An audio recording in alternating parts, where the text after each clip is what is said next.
ابھی carbon credits کے ذریعے پاکستان $2 ارب سے زائد کا ریونیو حاصل کر سکتا ہے، لیکن ہم بہت پیچھے رہ گئے ہیں اس میں. اب ہمیں کتنی تیزی کے ساتھ اور کس اسٹریٹجی کے تحت آگے بڑھنا ہوگا اور یہ انوائرمنٹ میں کتنی تبدیلی لا سکتا ہے کاشف صاحب؟ جی بہت شکریہ. کاربن کریڈٹس خاص طور پہ یہ ایک additional public private partnership fund ہے جس کو ہم ایکسیس کر سکتے ہیں. ایڈیپٹیشن اور میٹیگیشن فنڈز جو اس کے علاوہ ایک فیسلٹیز ہیں وہ بھی بہت ٹیکنیکل ہیں، اور یہ کاربن مارکیٹس بھی بہت ٹیکنیکل ہیں جیسے آپ نے بتایا بھی ہے. اور اس کو ڈیولپ کرنے کے لیے اور اس کو کمیونٹیز تک لے کے جانے کے لیے ایک بہت بڑا ایک گیپ ہے جس کو فل کرنے کی ضرورت ہے. ابھی جو آپ نے خود بھی بتایا کہ اس میں مانیٹرنگ، رپورٹنگ اور ویریفیکیشن جو میکانزم ہے کافی ٹیکنیکل ہیں ایریاز جہاں پہ صرف پبلک سیکٹر آرگنائزیشن جس میں منسٹریز بھی ہیں اور جو آرگنائزیشنز ہیں وہ بھی ان کی کیپیسٹیز کی ڈیولپمنٹ کی بہت زیادہ ضرورت ہے. جو ٹرانسپیرنسی انٹرنیشنل کی رپورٹ آئی ہے اس میں ایک چیز کو ہائی لائٹ کیا ہے کہ جو بیس لائن ڈیٹا ہے وہ اویلیبل نہیں ہے، لیکن میرے خیال میں بیس لائن ڈیٹا جو ہے پاکستان میں اویلیبل ہے.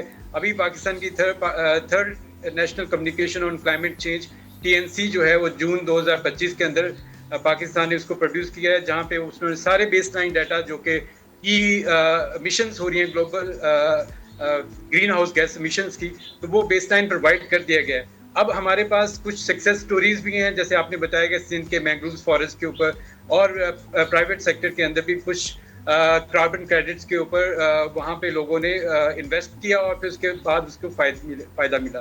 تو ایک طرف تو یہ ایک ہمارے کچھ انیشیٹوز ہیں، سکسیس سٹوریز ہیں جس کو ہم لے کے چل سکتے ہیں. دوسری طرف چیلنجز بہت زیادہ ہیں. سب سے بڑا چیلنج جو ہے یہ ٹیکنیکل کیپیسٹی جس پہ میں نے بات کی ہے. جو دوسرا بڑا چیلنج ہے وہ تھوڑا سا بیوروکریٹک ہے کہ وہ جو شفٹ آف لیڈرشپ ہے منسٹریز کے اندر اور جو آرگنائزیشن جو پبلک آرگنائزیشن اس کی وجہ سے جو مومنٹم ڈیولپ ہوتا ہے کاربن مارکیٹس کے لیے، تو جیسے سیکٹریز یا اس کے جو ڈپٹی سیکٹریز چینج ہوتے ہیں تو وہ مومنٹم شفٹ ہو جاتا ہے. تو یہ ایک میں نے کنٹینیوسلی میٹنگز کے اندر بھی دیکھا ہے کہ یہ جو کنٹینیوس شفٹ کی وجہ سے جو فوکس ہے اگر ایک سیکٹری کا یا ایک ایڈمنسٹریشن کا اگر وہ ٹرانسفر ہو جاتی ہے تو وہ شفٹ ہونے کی وجہ سے پورا ڈائنامکس چینج ہو جاتا ہے اور پھر زیرو سے بات شروع کرنی پڑتی ہے. تو اس انسٹیٹیوشنل گیپ کو بھی تھوڑا سا فل کرنے کی ضرورت ہے. کیپیسٹیز کو تھوڑا سا ریٹین رکھنے کی ضرورت ہے تاکہ ہم اس کو لانگ ٹرم پہ اس پالیسیز کو نیشنل لیول پہ اور پھر اس کو کمیونٹی لیول پہ لے کے چلے سکیں. تو پھر اس کے بعد سب سے امپورٹنٹ جو ہے اس وقت پاکستان میں 2 مین ایریاز ہیں جہاں پہ کاربن کریڈٹس کو ہم زیادہ اسٹیبلش کر سکتے ہیں، اور وہاں پہ ایک تو انرجی سیکٹر ہے اور ایک ویسٹ. انرجی سیکٹر کے اندر ہم نے ٹرانسپورٹ کے اندر کافی زیادہ اور پاور سیکٹر کے اندر کافی جو رینیویبل انرجیز سورسز کو پروموٹ کر رہے ہیں. تو ون آف دی ایریاز جہاں پہ ہم کاربن مارکیٹس کو اسٹیبلش کر سکتے ہیں اور اس میں سے ہم گین کر سکتے ہیں. لیکن ایک بڑا چیلنج اور بھی ہے کہ گلوبل لیول پہ جب آپ کاربن کریڈٹس کو سیل کرتے ہیں تو وہاں پہ جو پرائسز کا میکانزم شفٹ ہوتا ہے اس کو انڈرسٹینڈ کرنے کے لیے بھی کیپیسٹیز کی ضرورت ہے.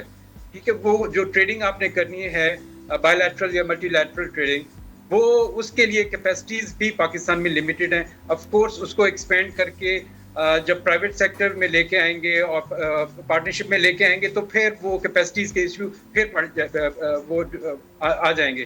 تو یہ ایک ڈائنامکس ہے جس کے اندر ہمیں اس پورے فریم ورک کو دیکھنا ہے، کیونکہ یہ ایک سب سے جو لو ہینگنگ فروٹ ہے جس کو ہم اپنی جو کلائمیٹ چینج ولنریبلٹیز اور جو ہم میٹیگیشن ایفرٹس کر رہے ہیں وہاں سے ہم یہ جو آپ نے بتایا کہ ہم بلینس آف ڈالرز جو ہے وہ اپنی اکانومی کے اندر گرین انیشیٹوز کے اندر انویسٹ کر سکتے ہیں.